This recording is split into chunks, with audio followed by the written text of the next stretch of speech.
Hey, everybody. My name is Sachoka, and welcome into Ramblings Live. Happy Wednesday to you. I hope that your week is going well so far. If you are joining us for the first time here on Ramblings Live, this is our area for us to connect with alumni, to connect with faculty and staff from Westchester University, and everybody that surrounds and loves that school. So we're happy to have you here for yet another episode. Throughout this entire episode, we have the social media aspect wide open. So by all means, comment along with us, ask your questions, say hello, let us know that you're here. We will be picking a random winner, as we do each and every episode, to send some WCU swag to. But in order to enter to win, we just need to know you're here. So put in the comments, say hi, and let us know that you're watching. Let us know where you're watching from and what year you graduated. For this episode of Ramblings Live, we're talking to somebody who's not an alumni of Westchester University, but does have some pretty close ties. And we are going to bring him in here in just a second. His name is Chris Mominey, and he is the CEO of the WCU Foundation. Chris, thanks so much for joining in on Ramblings Live with us. It's great to have you on here. Oh, it's awesome to be here. Thanks for having me today. This is great. What an opportunity to talk to our alums. It's a great opportunity to get to know each other. We only just met a couple of minutes ago when we jumped on here, so I'm looking forward to getting to know you a little bit better and what your tie to the university is, and excited for everybody else to join on with us here as well, which is great. So I mentioned that you are the CEO of the WCU Foundation. For anyone that does not know what the foundation is, perhaps they've received emails or perhaps they've gotten letters before and they're not sure exactly what that is. What is the WCU Foundation? We are the place that brings philanthropy to Westchester. We're the fundraising arm.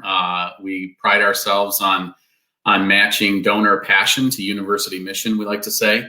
From my perspective, we are right at the heart of the mission of the University of Student Success. So our job really is to help the university and its students reach their goals, primarily through philanthropy and partnerships with corporations and foundations, our alumni donors, who are a bulk of our donors, and any friends of the university that want to get involved. So that's who we are, and that's what we do for and with the university. Excellent. I see the Westchester University Foundation is here with us on social media right now, watching along. By all means, head on over to their page, WCU Foundation Facebook page, and their social media websites to follow along and see exactly the events that are happening.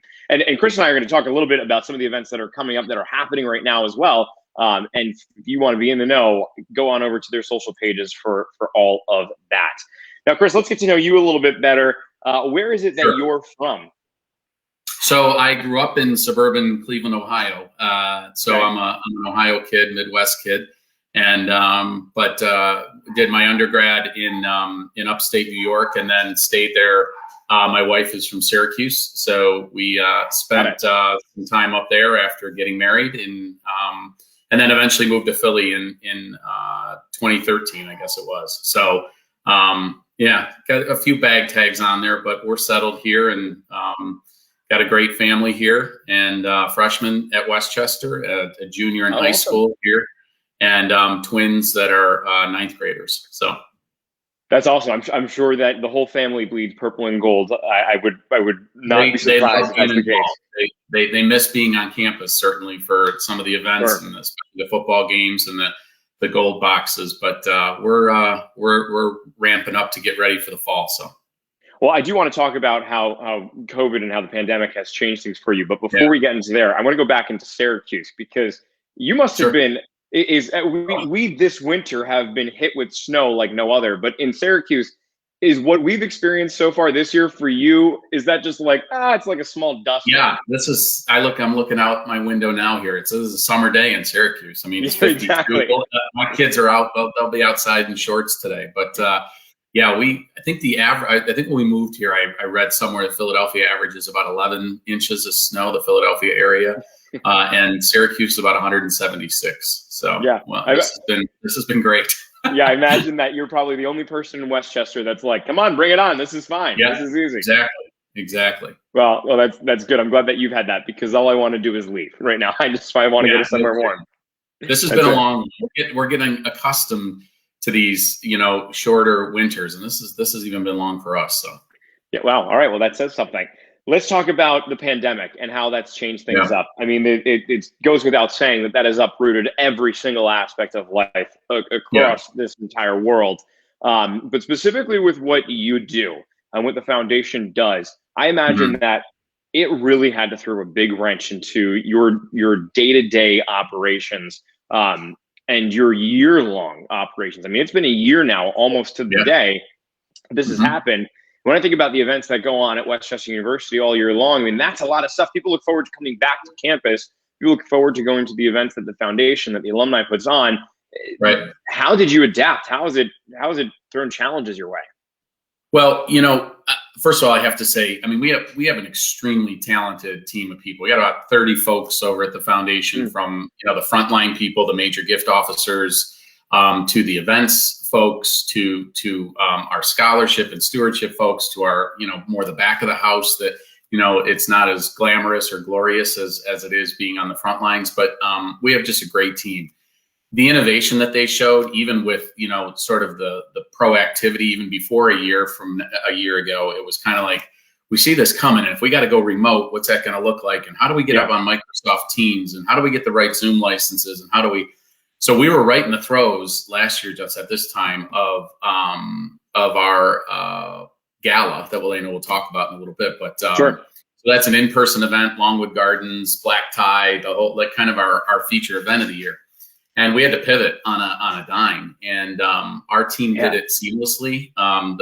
The imagination and creativity that they showed, and then once we came out of that, everybody was kind of waiting in the summer, and it's going to be better in the fall, and we took the approach that assume we're going to be remote for a long time, because we know how to do it in person. We do it well in person. We do all the things that we normally do. So that we could have dealt with. So the real creativity came in. How do we pivot from this? I'm happy to say that our team is reaching all of our goals.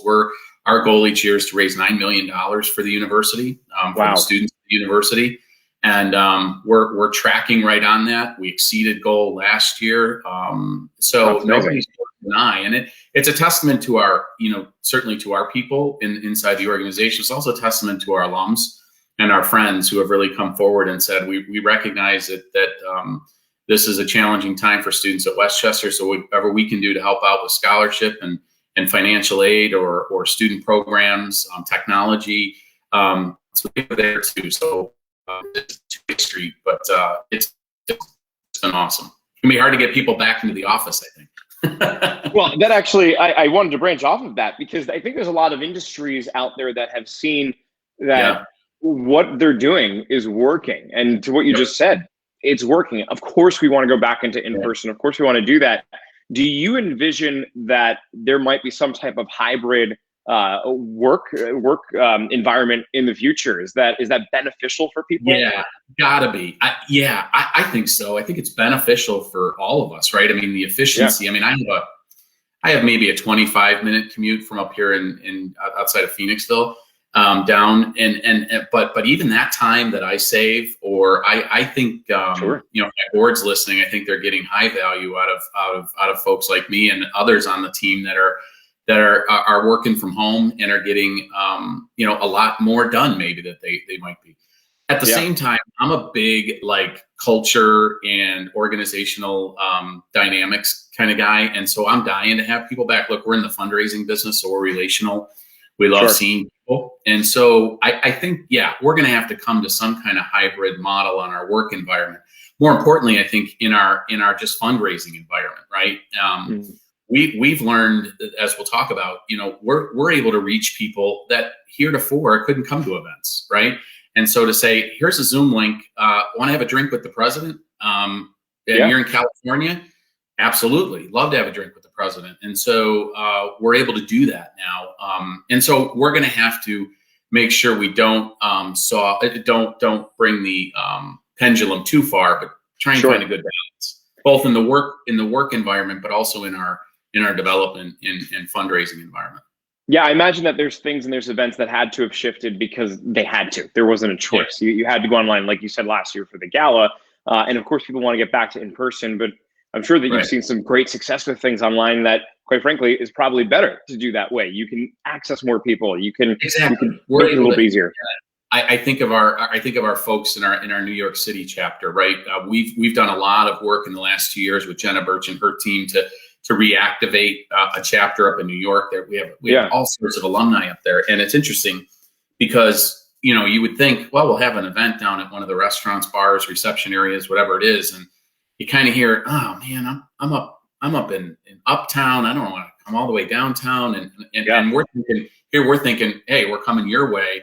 But it's still a heavy lift for some people, and so these virtual events allow people to join from the comfort of their office, comfort of their home. Truth be told, I was away for a week doing some college visits with my son, and down in the South, and about a month ago, and I was able to work from home and tie into some of these events, and it was great. But again, there's nothing like that in person, so we're gonna have a good balance because we love to see our people face to face, and there's nothing like that interaction to share a meal with somebody or share time with, or be at a game or be at an event. So yeah, well, in due time for sure. You just mentioned your son, you're doing some college visits. Now you do have a child that does go to Westchester University, and as a parent who has a child at WCU, it's kind of cool that you get to work at the foundation and really have that close tie. What impresses you about the university from the parent perspective? Let's take the foundation side of it. Let's take the career, the professional. Let's talk from you as a parent. Well, let me start by saying, it starts at the top, right, with the president of the university. I mean, Chris Fiorentino, for those that know him and those that even don't know him, should know that the leadership that he brings to the organization and sort of exhibits that tone at the top has trickled down, and nobody speaks more to student success than Chris. And so his passion for it, sort of cascading down through his cabinet and across the whole campus. That student success model, I think, is what impresses me the most. And they put their money where their mouth is. Listen, I'd be lying to you if I said, "Oh, my daughter's had a great first semester. It was wonderful, seamless." It was brutal, and but the university stepped up, and you would never know that it's a campus on a student population of 17,500 students. She may as well be the only student on campus, the way they treat her in terms of the individual attention, the flexibility. And so I think everybody learned in this environment when we pivoted a year ago to online learning that we're going to have to be flexible, right? And so when she started up, remember, she's part of this cohort of kids that missed their senior prom. Her senior musical, Phantom of the Opera, that she was part of, was canceled the night before. They're at Tech Night, and then the senior prom and the graduation. So they're already, sensitive, ultra sensitive to it. And so what the university has done for that first year experience, I've been pretty impressed with, and we'll see how the second semester goes. But I have no doubt that she'll continue to be treated in that way. I can't believe how much the university has shifted to do all of that and to make the experience as positive of a one as possible. It's so refreshing and nice to hear that it's been that way for Chris, Chris's leadership, Chris, Lori Bernatsky, the provost, and Jeff Osgood, and the entire team, Zeb Davenport, Todd Murphy, John Villela, these guys came together, included us in the conversations, because we do some of the housing on campus as well, and as a foundation, just collaborative and communicating and really working together. It really took that to bring us to where we are today. And it's I don't think we'd ever thought we'd be here a year later saying, geez, what are we going to do? We all thought, I think, this was temporary, and all we're looking forward to the fall. And of course, at the end of the day, here we are, right? So let's go back to a year ago, because you alluded to this earlier about the gala, and you had all of a sudden had to shift real quick into doing a virtual event. I want to know what we can expect for this year's gala, what the approach of that is, because it's a little bit different. But before we get into that, can we set the stage as to what is the gala? I myself have been there. I've been at the in-person one, and have absolutely loved it. I mean, it's a huge, Yeah. amazing event. Yep. And I know that it's different this year. So let's talk about what it is, how it's changed. Give us the Sure. rundown on it, how people can attend. Yeah. So, it was interesting when I got there, we had moved, we had made the decision to move off campus. Part of it was because of the construction issues on campus. And so we rolled the dice and moved out to Longwood Gardens, and it was just awesome. And the team, Mary Beth and Lauren and everybody at our place just did an amazing job moving it off site. So everybody was psyched for year two. Like, this is going to be even better. So year two comes, and again, we had to pivot at the last minute. And basically what we said to folks was, listen, we don't have time to offer you anything else, but if we can keep your donation, we'd like to put this toward a student emergency fund. And the response was overwhelming. I mean, all of our corporate sponsors and everybody said, absolutely, go for it. So we knew this year we had to be a little bit more strategic. And so the gala itself, that we've been holding for 38 years, and the Alumni Association, kudos to them, has always been a huge supporter of. It supports 4-year renewable merit-based scholarships. So it helps to the alumni that are listening should know that this helps to bring greater value to your diploma. Right, we're bringing the best and brightest to WCU, and again, contributing to that overall mission that we share with the University of Student Success. So this year, we had to take a very different approach. GALA stands for Give, Advance, Lead, Achieve, right? So Give, Advance, Lead, Achieve. And so we had to get innovative. We had to figure out ways of getting our Golden Ram supporters who would not typically be able to participate or attend in person, to get them involved in a different way. So it's been great. We've had opportunities from across the country, folks from across the country that have been able to Zoom in or be part of these events. Same with alums. And so it's just been fun. I mean, it's just been a different way of approaching it. So if you think of it, it's been a series of events rather than one big night of event. And depending on different levels that people purchase sponsorships at, some of them get more intimate, some are a little bit larger. And, it was just great. We had we had the cast of Hamilton, the San Francisco touring cast of Hamilton. Some folks join us from that. I got to host that from my home here, and people from all over the country.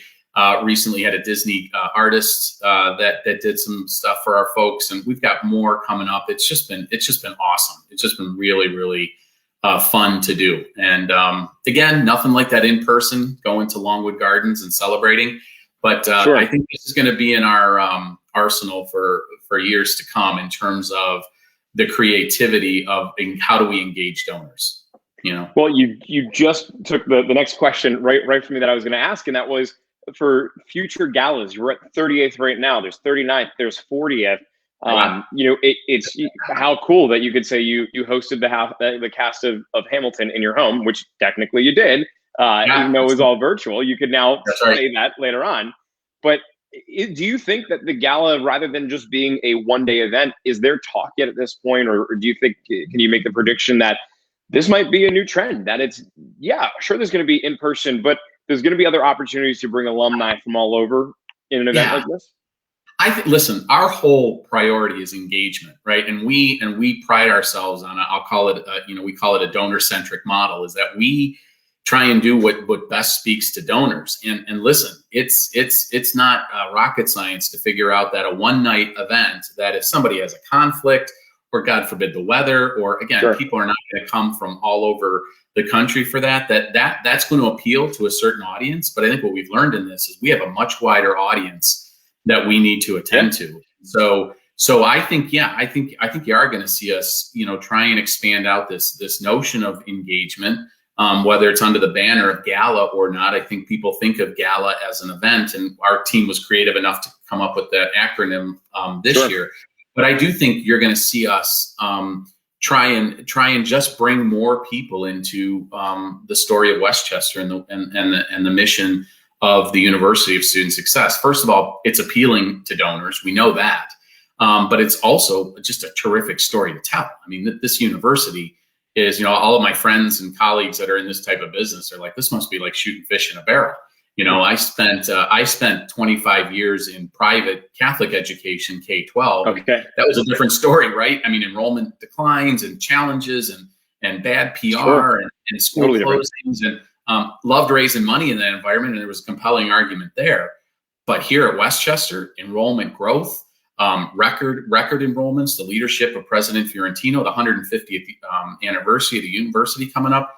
150th anniversary coming up. I mean, it's a wonderful time to get involved. So we're open to all of these engagement opportunities that this new virtual environment has brought us. Well, let's talk about things that are coming up and Yeah, sure. things that we can look forward to. What is on the horizon here with the foundation? Biggest thing week from today, and this is where people can so easily get involved. It's our WCU Charter Day of Giving. So Charter Day is it's the day that the charter was granted to the university. Again, right around I guess 151 years ago or so. Probably a year or so before they actually opened the doors. But this is huge. This is a huge opportunity for us. Again, sort of a new world for us, a day of giving, not something that we've done before. But again, the team came up with how can we cast the net wider? And so you can see all that on our website at WCUFoundation.org/day of giving. And actually it's open now if people want to make a gift. So it's very simple to do. It's a crowdfunding platform that we've adopted. So it's very simple. And again, our goal is not the dollars. We don't have a dollar goal in mind. We have some estimates in mind, but we want participation. There's a fund out there for everyone. Again, as I said earlier, we like to match donor passion, donor interest with university mission. I can almost guarantee you that if you have a particular project or a particular passion in mind, whether it's women in leadership, whether it's LGBTQ issues, whether it's diversity issues, whether it's a school of business, whether it's the honors program, the homeless population, hunger challenges. Wow. All of that is available to you. Yeah, it's awesome. So that every gift is going toward right to students and to a much larger goal, and that is again contributing to student success. So again, WCUFoundation.org/day of giving, and there's a fund out there for everybody. Perfect. Well, there's the website to head on over to for that. Chris, I want to thank you so much for joining us here on our Ramblings Live, our Facebook live show that we do, and for people to get involved in things that are just beyond just the Day of Giving, beyond just the gala, head on over to the website and to all of your social. I'm assuming you guys are on every social platform that's out there. Absolutely. And again, there's the gala continues through the spring upcoming events. We've got Wayne Hoffman from America's Got Talent. He's the mentalist. Henry Winkler, the Fonz, for those of you of my generation, some of you will know that. We have the Kaplan's Jewelry Raffle in mid-March. They have been a wonderful, wonderful partner. And so have all of our sponsors and our great committee of people. So there are tons of ways to get involved, but there's a few of these events coming up that I'd really encourage folks to go to our website, at WCUFoundation.org, take a look. But the Day of Giving is the heart of this, because that's the day where everybody can have a pretty significant impact. Well, I do want to shout out to the sponsors that are, you can see them underneath me right now. The committee is underneath Chris there, and thank everybody that's part of that. And give a big shout out to the staff that you alluded to throughout all of this that puts this together. I know there's an amazing team over at the foundation, and it's 30 people, you said, right? Yeah, we have about 30 folks. Yeah, they're fantastic. From our accounting staff and finance, we're our own 501c3.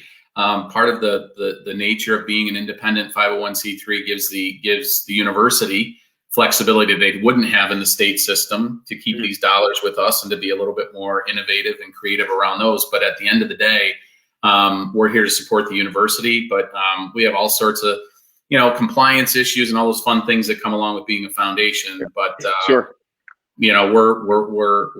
part of the university and embedded in the university, and really excited about the 150th coming up too, and being a huge part of that. Well, Chris, thank you so much for joining us on Ramblings Live. And everyone keep in mind that the Charter Day of Giving is on March 10th. You can head on over to their website, WCUFoundation.org, to make a gift now or on that day if you want to participate then. Until next time, I'm Justin Sachoka, and we will see you next time here on Ramblings Live.